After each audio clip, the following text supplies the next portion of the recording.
Hello everybody and welcome back to Creators Dementia. I'm going to move my camera just a little bit. There we go. Sorry for the little shake there. I haven't recorded video in 2 weeks. A lot of things actually happened.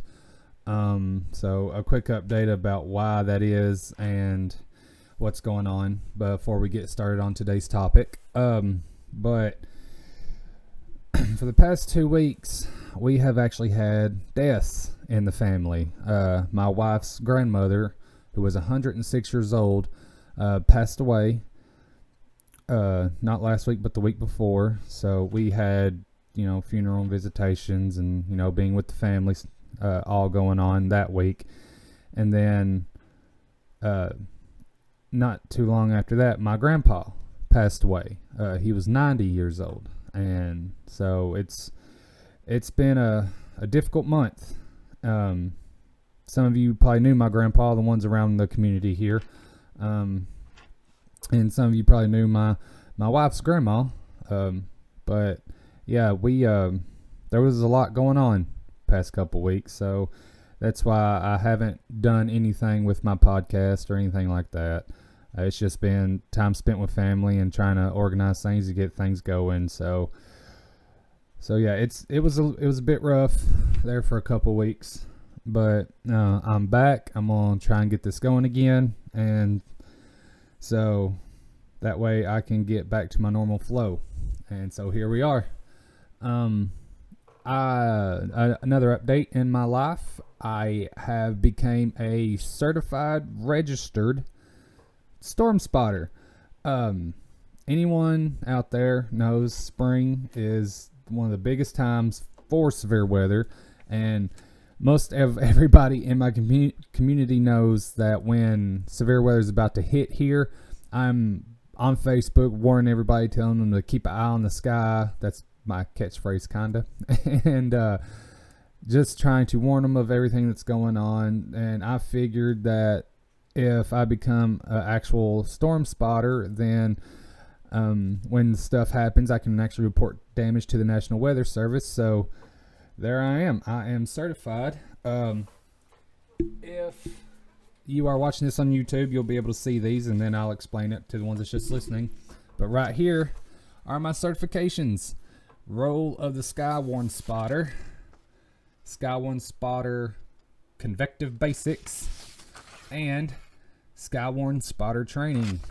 I am certified. I got 3 certificates right here. I just finished my registration paper this morning because I took a webinar Monday night. So, yeah, I am certified once again. Woohoo! And I don't have to recertify for 3 years. And just for the record, storm spotter and storm chaser are 2 different things. They don't recommend us to actually chase storms. But, if we see a storm coming, if we want to kind of go to it and look and see how it's coming, then that's, we can better prepare our community for it. But we are mostly to report damage and things like that. That way, when a storm passes through, say the NWS doesn't have enough information about this particular storm, we can give them damage reports. That way, they'll know if the storm is the storm's severe capabilities or anything like that. So I am now a storm spotter. Woohoo! And to be honest, when I was a kid, I was terrified of storms. I hated it anytime lightning was, going across the sky. I would just freak out. I would run to my mom. I'd scream. I was a very terrified child of storms. And anytime they're calling for tornadoes around here, I'm not going to lie, I do get a little freaked out. But I figured if I become a storm spotter, I can better understand how this process works, and I can also help warn people of things that are coming. So it makes me feel better about when storms come through, because I have the capabilities of actually warning people of what's going on. And hopefully, I don't know if you guys watch Ryan Hall on YouTube, but he is an awesome meteorologist that forecasts the weather and watches storms on YouTube completely free. Of course, he takes donations and stuff to keep his actual program going, and I'm hoping at some point maybe I can be a spotter for him in this community because he's actually based out of Eastern Kentucky and I'm South Central Kentucky. So hopefully, who knows, one day I can actually be a spotter for Ryan Hall. I watch him every time a storm's coming through because he is on it and he is keeping everybody up to date. And I love watching his YouTube channel when it comes to weather development. But I just splashed water all over my leg. It just popped out of my bottle. But anyways, I think that's all the updates of my personal life. So let's get down to it. Welcome to Creator's Dementia. Episode is called The Fundamentals and Elements of Writing a Short Story. Now, short stories are fun to write. I've got a short story in the book. I like randomly writing short stories because you have a certain word count you got to meet to do a short story, and they're just they can be like journal entries with a little bit of fiction. And if any of you are wondering, a short story is actually a self-contained work of fiction that generally falls between 1,000 and 10,000 words. Excuse me. And with short stories, there's like magazines and newspapers and things like that all across the United States and even, globally that do short story contests. So if you are ever actually wanting to try out short stories to get noticed, publicly, I recommend, looking things up like that about contests with short stories and just giving it a shot because short stories are fun to write. That's basically what we, wrote during school when they told us to write stories. They were all really short stories. Sometimes they might not have been 1,000 words, if you were in elementary school and stuff, but short stories are fun. So with this episode, we are going to talk about short stories. All right. So, of course, a short story should be at least 1,000 to 10,000 words, because usually stories that are longer than 10,000 words but kind of shorter than 40,000 are usually considered a novella. So, my actual Zed's Rising book, like I thought when I was typing it up that it was more than 40,000 words, and I think it's just barely over that mark. I think it's in like the 53,000.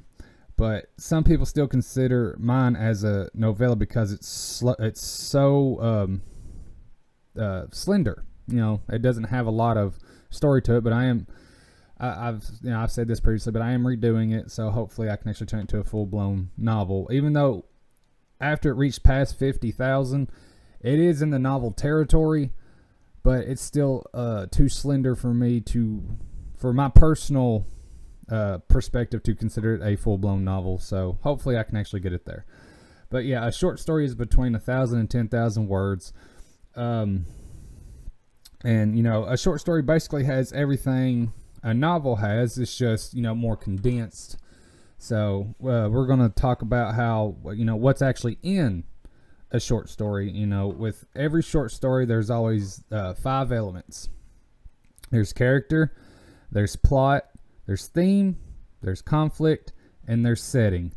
So with character, you have your protagonist, you can have your antagonist, you can also have your side characters, the kind of like in games, the non-playable characters. But characters are the people, or the could be mythical creatures, could be animals, could be even aliens. They're the ones that do the actual action inside your story. So character development is very fun. You can actually, in your mind or in notes, of course it's going to be in your mind. You can, do character development. You can decide how they look, how they act, what they wear, all the complete attributes that go into an actual character. You decide how to bring them forward and give it all its necessary details. And your characters could be a tree for all I know. If your short story is based on a tree, that's a character. Usually they say characters are more like the people, but if your short story is based on a tree, that tree is your character. You give it life. But the two main categories with characters is your protagonist and your antagonist. Now, a protagonist, of course, is the character who undergoes some kind of change, or not so much of a change, as a result of the story's main conflict. Now, the protagonist is usually the hero, the one that everybody's rooting for. That's usually the protagonist of a story, kind of like with Tales from Quillandia, Imp, myself, and all the people of Quillandia are the protagonists. Of course, my book, my story is solely based, not solely based, I should say specifically based on me and my gargoyle friend Imp. So those are my main protagonists of the story. And if, when you're thinking of an antagonist, you got to consider the character that's attempting to prevent that speaker was bopping. Do people still say bopping? Anyway, sorry, it distracted me. But the antagonist is the one that prevents the protagonist's change. The antagonist doesn't actually have to be a person. It could, literally be a storm or an object of some sorts. But, it's mostly, it could be, the protagonist's environment. There's many different ways to actually get an antagonist going. It could be their society, their town, and if they're fighting with themselves can be their own antagonist. Kind of like how in them deep drama stories that go on where people are conflicted in their minds, protagonists can be also the antagonist. And in the Zed's books, Zombies and Warren Cross in the second book, he's an antagonist. In the first book, it's Zombies, and Penelope, she's also an antagonist. So there's you can have multiple antagonists that's trying to stop your protagonist from actually completing their journey and changing within the story. So it's very important to really think about who the story is focusing on in terms of protagonists and antagonists. So always develop them carefully and give them as much detail as possible in your mind, so that way you know exactly how they're going to react in the situations you put them in inside that story. So another element, after character, is plot. Excuse me. Plot is the series of events that illustrate the story's conflict.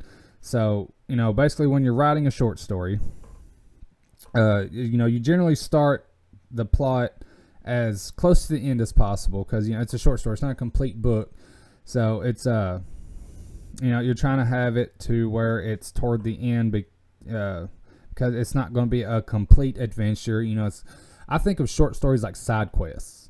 Every now and again I'll think of like a tiny little short story or to put against my characters in the books that I'm writing, just to get more feel for who they are. And there is a plot, and it's not right directly in the middle of the short story. It is literally closer to the end, because that's where everything's going to lead to. But so say that your story is about alien or aliens who visit Earth, and they just run back to their spaceships because they're terrified.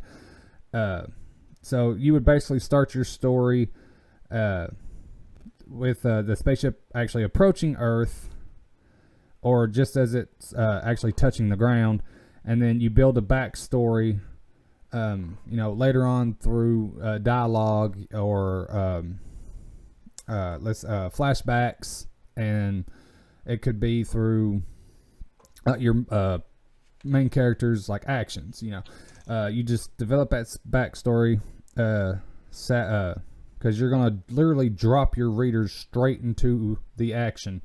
When it comes to a short story, it'll hook them from the get-go, and that's always the best way to do a short story. The next element when it comes to writing a short story is a theme. So a theme is basically the central message of a short story. This is the point that the author wants readers to take away from their work. And if it's let's go with demonic possession.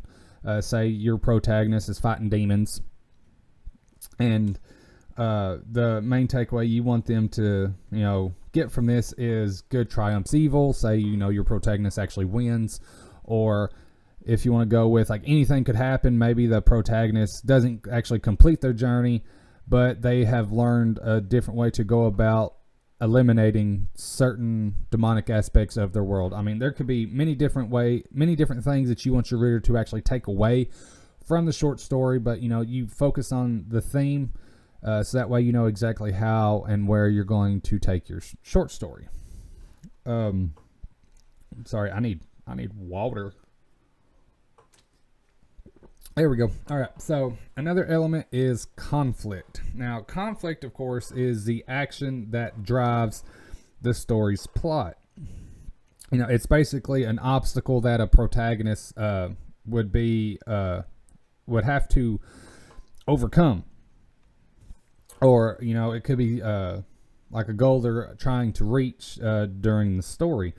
A conflict can actually be like an internal thing, external. It could be a whole number of different things, and focusing on what exactly is going on with your character inside and out will help you actually do character development. Excuse me. And it can actually be more relatable to your readers if they can understand exactly what's going on with your character. You develop that conflict, and then they can actually get a complete mindset of how your characters react, and it can actually give them a fulfilled purpose of wanting to see your characters advance. It gives it that nice little personal touch. And so the last element is setting. It's the time and place where a story action occurs. So say if you're writing demonic possession or demonic story, you can make it into like the 1950s in California, or the 2001 in Kentucky. I mean, as long as you can figure out the time like a timestamp type deal.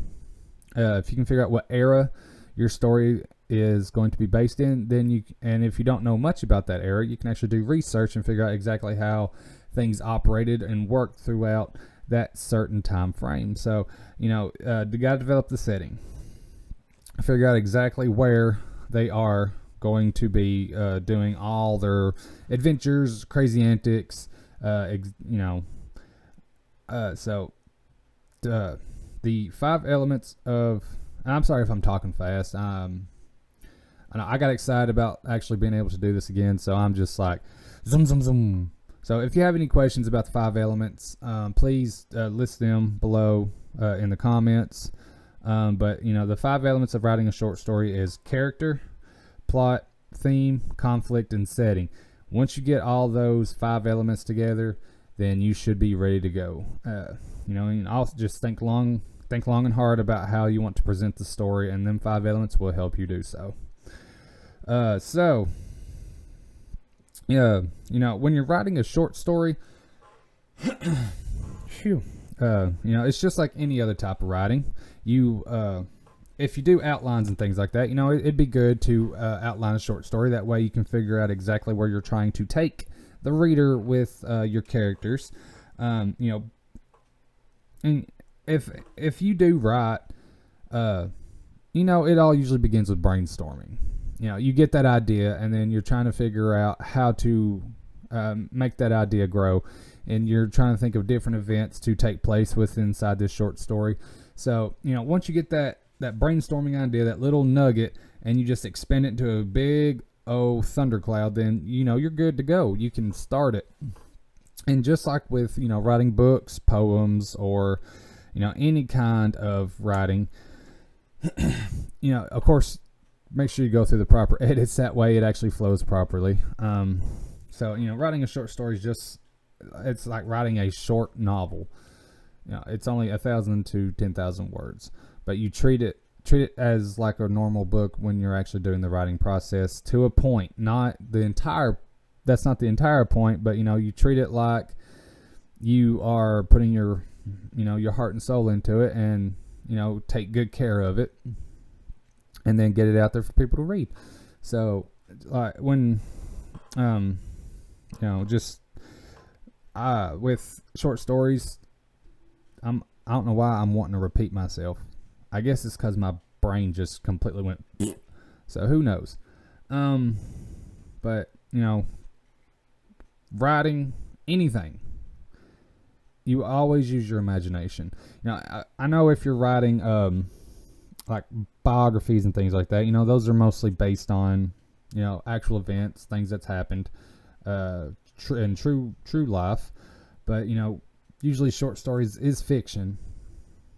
So go into your imagination and find out exactly what you are capable of. And if you think that you are not there perfectly, then you can actually do some research on it, and figure out different ways to broaden your imagination to get your short story in line to where you want it to be.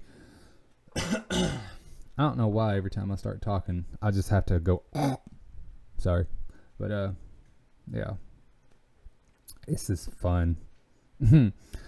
But, now with writing short stories, sometimes you might run into, writer's block, creative block. And if you do that, it's always good to take a break. Just refresh your brain, refresh your mind. It never hurts to actually just take a nice little rest from stuff, because I have to do that often. And after I get done with this, I'm actually going to write a little bit as well, because I haven't done that with what's been going on. So I'll just say that I was on a break, even though it was a very unanticipated break. But when it comes to anything writing, creative passions, you want to take care of yourself and also take care of your projects. So don't ever be afraid to truly, just chill out for a while if you get stuck. Don't get angry at yourself, because that will just make you think worse of your actual project because you don't have it done, or it's not where you want it to be. Sometimes you just got to step away and do something different, something to reduce the stress level.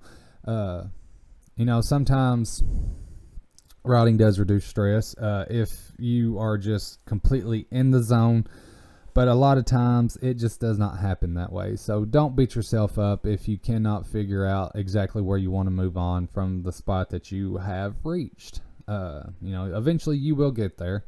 So just always remember to keep that motivation alive, keep that spark lit, and be sure to always take care of yourself, because you are the creator of the story. You are the god of your characters, because you're the one that chooses whether they live, die, what they go through. It's kind of like it's your plan. So you have to be in the proper mindset to completely get your characters where you want them to go. So always take care of yourself. Never let it take you over to the point where you just want to give up. Another good thing when it comes to writing, and what will actually help you, is actually doing sprints. Writing is not, writing a book or a short story, this is going to sound weird, but it's not a sprint, it is a marathon. But you can do sprints. Give yourself like a 30-minute time limit to get so many words real quick, just to kind of get your brain going, get your juices going. And, if you are still stuck on a specific part of your short story, but you want to do a sprint, it is okay to just do a 30-minute sprint on something else that you're passionate about, because a lot of times what you just randomly write is something that you would actually love to put in your short story or, your book. So when you actually go back to read it, you're like, oh, that would perfectly, oh, there we go. That is how I can get from point C to point D. So, doing sprints really helps. The other day, or no, it wasn't the other day. It was about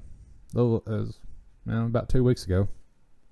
I messaged the writing group that I'm in, and I told them, I said, I really need to sit down and get myself writing. I said, but I need motivation. I said, can someone please start a sprint real quick. That way I will not have any excuse to not actually do any type of writing.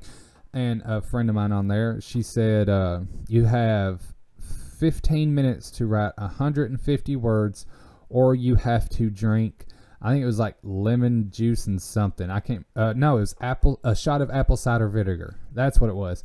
And I am not a fan of apple cider vinegar. So I was like, okay, I got this. And I wrote over 240 words before 5 minutes was up. And I just kept going after that. So, it's little weird motivational techniques that can actually get you going.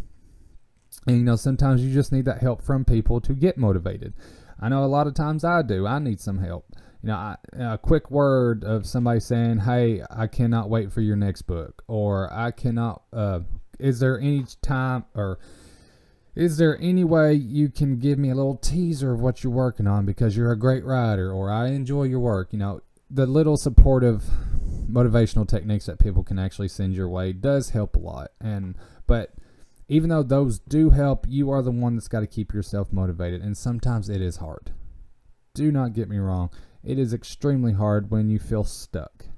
And I get it. I understand. A lot of us understand. But the most important thing is to not give up.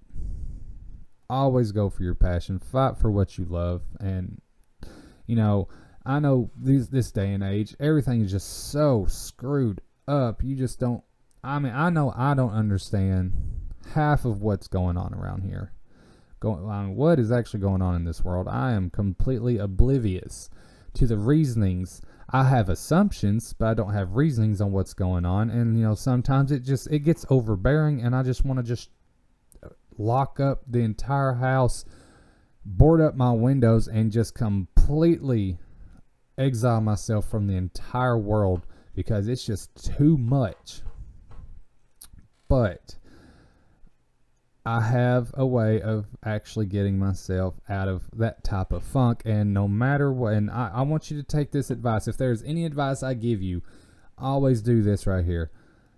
Every day, take time out to do something you love. It could be like a 2-minute sing-along, or like a 5-minute writing session. It doesn't matter, as long as it's not illegal.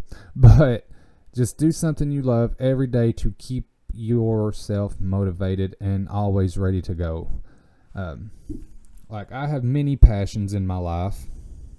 I love movies. I love writing. I love doing this right here. And I love creating things. I love taking pictures. I love looking at the weather. It's little things that you find throughout your life that you just mostly enjoy. Even petting a dog can actually relieve stress. Going for a nice walk, and the weather's clearing, the weather's getting warmer, so it's actually a lot easier to actually do some walking outside. But if you can't go outside, that was creepy. I think he scooted his bowl, and it sounded like a banshee screech. I don't know if y'all heard that, but I heard that. But yeah, just always do something you love. Take time for yourself. If you're at work and, you go on break, don't pay attention to what's wrong in the world. I know sometimes you want to research to figure out current events and things like that. I understand. But like I said, you need to do something you love. Take time for yourself. Always remember that you are number one. Your audience is number two. And that sounds weird. I understand. But you are the one providing the entertainment. You are the one that is, providing people an escape from the world. So you have to take care of yourself before you take care of your audience. That's just a simple fact. So never forget to always take care of yourself. But I do believe that will be it for today's episode of Creators Dementia, Short Story Fundamentals and Creation.